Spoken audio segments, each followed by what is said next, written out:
నమస్తే, welcome to public court news. ప్రేమించి ఆ ప్రేమలో విఫలమైన వ్యక్తులు దేవదాసులుగా మారి మందుకో లేదా మరో దానికో బానిసైపోయి వారి జీవితాలను నాశనం చేసుకున్న సందర్భాలు ఎన్నో ఉంటాయి. కానీ వీటన్నింటికి భిన్నంగా ప్రేమించిన వ్యక్తి ఆ అమ్మాయితో పెళ్ళి జరగాలని ఎంతగానో ఆశిస్తాడు. లేదంటే తన ప్రేమ కోసం తనను తాను అర్పించుకోవడము సాధారణంగా మన చరిత్రలో చూసాము. అందులో భాగంగానే ఫిబ్రవరి 14ను కూడా అదే విధానంగా మనం చూస్తాం.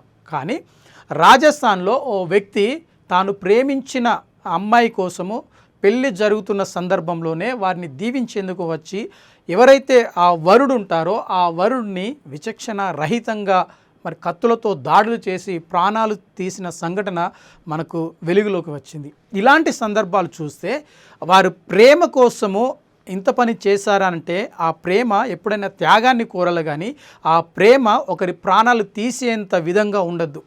సాధారణంగా మనము అంటే ఉమ్మడి ఈ ఆంధ్రప్రదేశ్లో చూసిన ఒక సంఘటన ఏంటంటే, ప్రేమించిన ఒక అమ్మాయిని ప్రేమించిన వ్యక్తి తనను కాదని ఎప్పుడైతే అన్నప్పుడు తన పైన యాసిడ్తో దాడి చేయడం వలన తను చనిపోయిన సంఘటన మనం గుర్తుంది. కానీ ప్రేమ త్యాగాన్ని కోరాలి.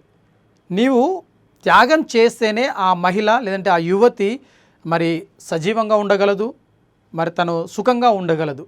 కానీ ఎప్పుడైతే ప్రేమించిన వ్యక్తులు అంటే ఇరువురు కావచ్చు, ఇటు అమ్మాయి తరపునైనా అబ్బాయి తరపున ఎవరైనా కూడా ప్రేమ త్యాగాన్ని కోరుతుంది తప్ప ప్రేమ ఎప్పుడు రక్తాన్ని చూడదు, రక్తం కావాలని కోరుకోదు, ప్రాణాలు తీయమని ఎక్కడ కూడా ఆ చరిత్రలో ఎక్కడ కూడా తెలియలేదు.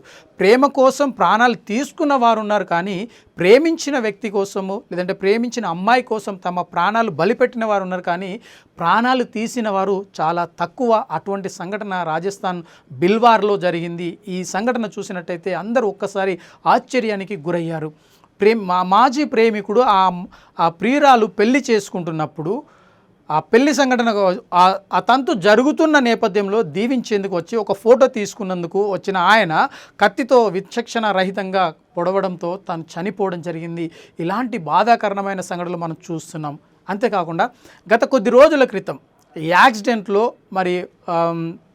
కార్తీక దీపం ఫేమ్ క్యారెక్టర్ ఆర్టిస్ట్ చనిపోయిన వెంటనే తాను భరించలేని స్థితిలో ఉన్న ఆ యువకుడు కూడా ఎవరైతే ఆ చందు తను కూడా సూసైడ్ చేసుకొని చనిపోవడం జరిగింది. అంటే వారికి ఉన్న ప్రేమ అటువైపు నడిపించింది తప్ప తను లేని జీవితాన్ని తను ఊహించుకోలేదు, కానీ తను ప్రాణాలు కోల్పోయాడు. కానీ ఇక్కడ ప్రేమ కోసము ఆ యువతి కోసము ఆ యువకుడిని విచక్షణ రహితంగా దాడులు చేయడం అన్నది సహించేది కాదు. కానీ ప్రేమను త్యాగం చేసినప్పుడు వారి ఇరువురైనా కలిసి బతికేందుకు అవకాశం ఉంటుంది. తను ఇండివిజువల్గా ఉన్నా లేదంటే ఆ ప్రేమను భరించలేక వేరే జీవితాన్ని కలిగి ఉంటే బాగుండేదేమో అని చెప్పి చాలామంది అంటున్నారు. ఎందుకు అంటే తను ప్రేమించినప్పుడు మొదటిలో ఉన్న ప్రేమ చివరికి అంటే తను విడిపోయే సమయంలో కూడా అదే ప్రేమను కలిగి ఉండాలి. కానీ ఆ ప్రేమను తట్టుకోలేక ఇలాంటి పరిస్థితులకు వాళ్ళు ఒడికడుతున్నారు.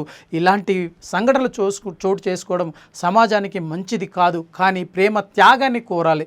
తనను తాను ప్రాణాలు తీసుకుంటే ప్రేమ కోసం చనిపోయాడని చెప్పుకోవచ్చు. కానీ ఇలాంటి పరిస్థితులు నెలకొంటే సమాజానికి ఎటువంటి సమాచారం ఇస్తున్నామో, ఎటువంటి సూచనలు చేస్తున్నామో ఒకసారి పరిశీలన చేసుకోవాల్సిన అవసరం ఉంది.